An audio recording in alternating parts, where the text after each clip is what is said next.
जय हिंद साथियों, welcome to study point. आपका अपनी शानदार क्लास में मैं आपका स्वागत करता हूं। आइए आज हम एक्टिव पैसिव के क्रम में थोड़ा सा बढ़ते हुए जा रहे हैं। आप लोगों ने देखा होगा कि 3 पार्ट मैंने करवा दिया है, प्रेजेंट इंडेफिनिट का, प्रेजेंट कंटिन्यूअस का और प्रेजेंट परफेक्ट का। और क्लास आप डेली देखिएगा क्योंकि क्लास डेली डेली आएंगी। ठीक है, मैं क्लास आप लोगों को डेली प्रोवाइड करवाऊंगा। एक एक क्लास करके रोज आएगी। ऐसा नहीं है कि आज मैंने क्लास बनाया बीच में खाली फिर बनाया, ऐसा ऐसा कुछ नहीं।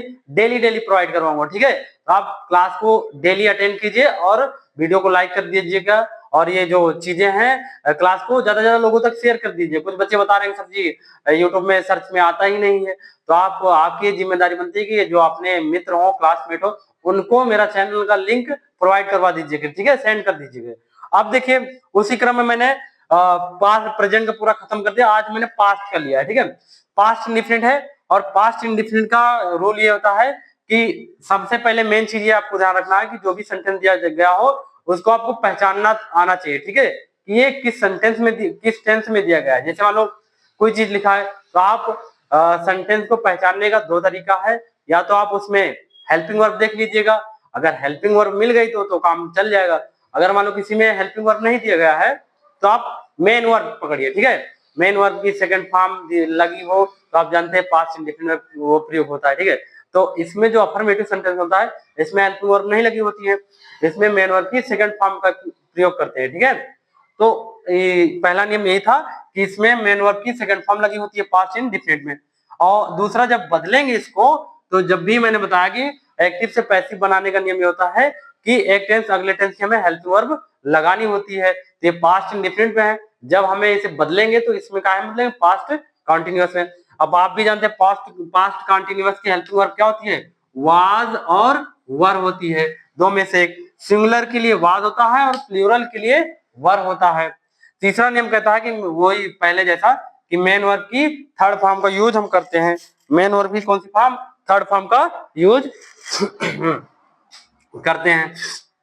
अब आ जाते हैं सीधा एग्जांपल पे। ठीक है, लिखा है he helped me, he helped me. तो मैंने बताया कि जब भी आप पैसिव बनाना हो, पैसिव आपको, तो आप ऑब्जेक्ट को सबसे पहले उठाएं। ठीक है, क्योंकि जो पैसिव वॉइस होता है वो ऑब्जेक्ट को ही पहले रखा जाता है तब बनता है। ठीक है, यहाँ देखिए ही हेल्प्ड मी ना, तो देखते हैं इसको सॉल्व करते हैं।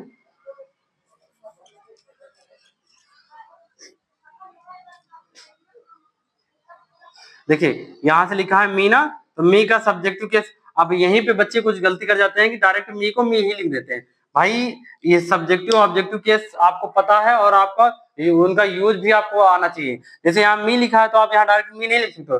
मी का सब्जेक्टिव केस क्या होता है, आई होता है ना। यहाँ पे हम लिखेंगे क्या, आई लिखेंगे। क्या लिखेंगे, आई।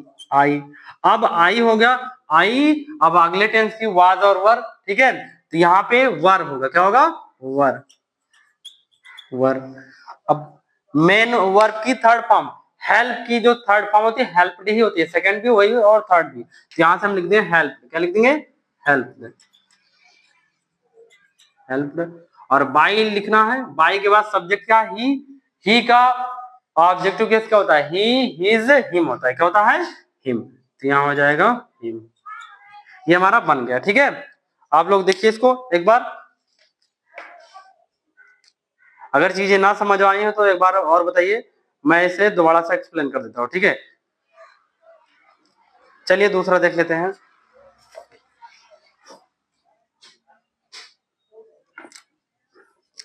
यहाँ पे लिखा है what did you eat yesterday. What did you eat yesterday, यही दिया गया है ना।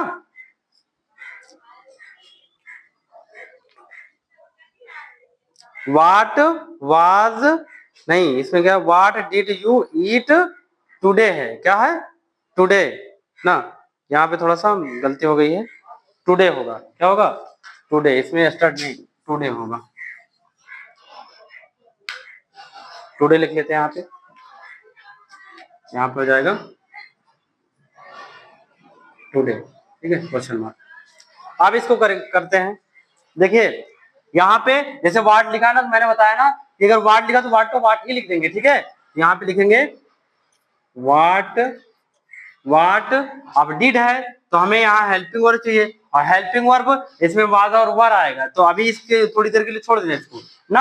आप देखिए यहाँ पे देखेंगे what did you eat yesterday, अरे सॉरी टुडे, तो यहाँ पे डिड यू ईट टुडे। अब यहाँ ऑब्जेक्ट है नहीं, ऑब्जेक्ट नहीं है तो मेन वर्ब को रखेंगे। किसको रखेंगे? मेन वर्ब को। ईट क्या लिखेंगे? ईट का ईटन होता है ना, क्या होता है? Eaten, eaten. देखिए जब ईटन ये मेन वर्ब हो गई और मेन वर्ब लगा एक ही वचन में है तो यहाँ पे हम लगाएंगे वाज। क्या लगाएंगे? Was. What was eaten, was what eaten today लिखेंगे। क्या लिखेंगे? टुडे, टुडे बाई, बाई के साथ लिख देंगे यू। क्या लिख देंगे?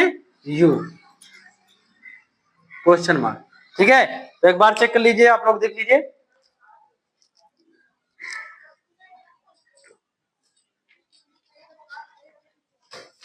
चलिए अब इसके बाद मैं दो चार क्वेश्चन और करवा देता हूं आपको, ताकि एक बार अच्छा सा रिवीजन हो जाए। ठीक है, देखिए what was eaten today by you. यहाँ पे एक चीज ध्यान रखिएगा, टुडे को आप इधर भी लिख सकते हो, बाई यू के बाद भी टुडे लिख सकते हो, और पहले भी लिखा जा सकता है। तो मोस्टली ये देखा गया कि बाद में लिखा जाता है बाई यू टुडे करके, लेकिन ये भी गलत नहीं है, समझ गए? तो मैं वीडियो को रोक रहा हूं और इसको थोड़ा सा इरेज करके दूसरा क्वेश्चन ले रहा हूं। ठीक है,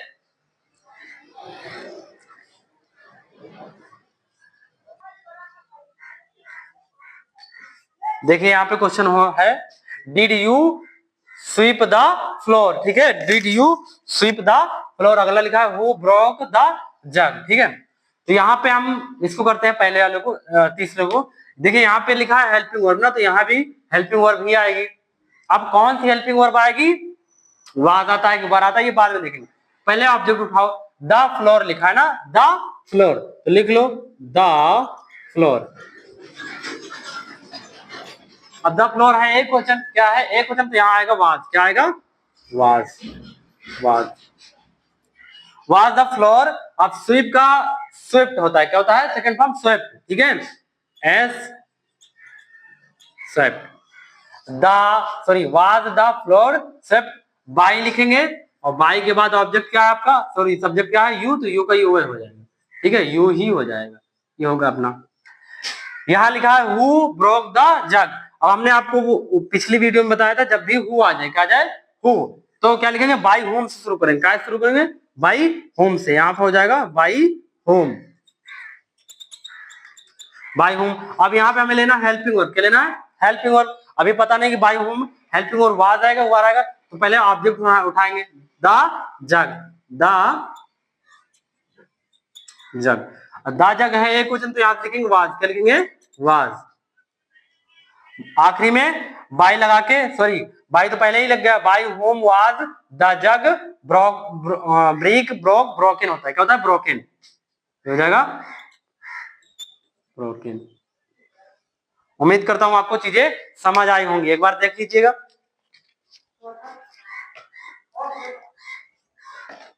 ये 4 से 5 क्वेश्चन था, मैंने करवाया आपको। अब इसी थोड़ा सा इसे हम जो आपका था प्रेजेंट कंटिन्यूअस का, इसी में थोड़ा सा कर लेते हैं एक दो, उसके बाद जो भी बचेगा अगले दिन करेंगे। ठीक है,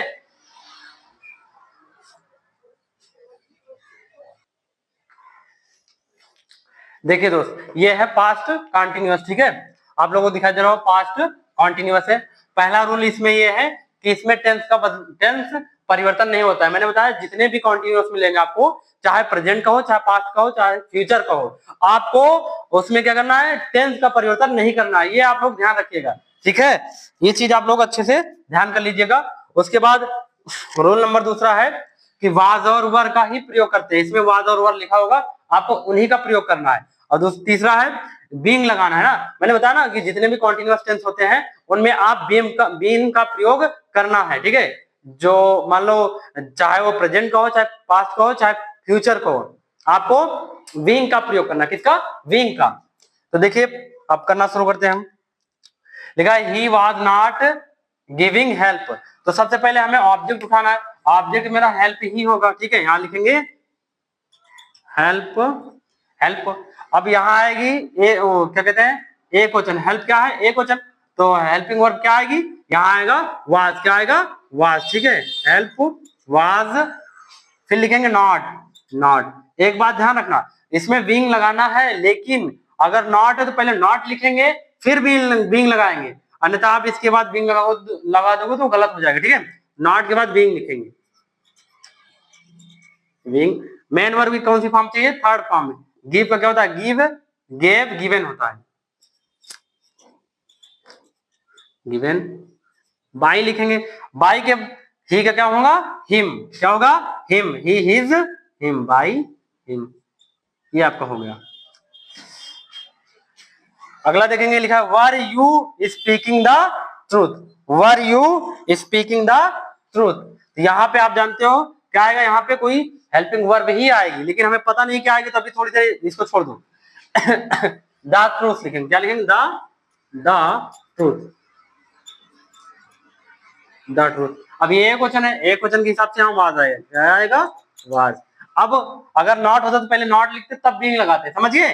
मैं अगर नॉट होता तो पहले नॉट लिखते तब फिर हम क्या करते? विंग लगाते। तो यहाँ पे हम लगा देंगे wing. Wing. Was the truth wing speak. क्या होता है? स्पीक, स्पोक, स्पोकन होता है। क्या होता है? स्पोकन। स्पोकन। बाई लिखेंगे, बाई के बाद ऑब्जेक्ट क्या हमारा? You. By you, by you question mark.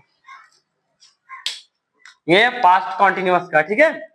तो दोस्त आज के लिए यहीं तक, और बाकी जो इस यहीं से इसके दो चार सेंटेंस है वो मैं अगली वीडियो में आपको करवा दूंगा, ठीक है।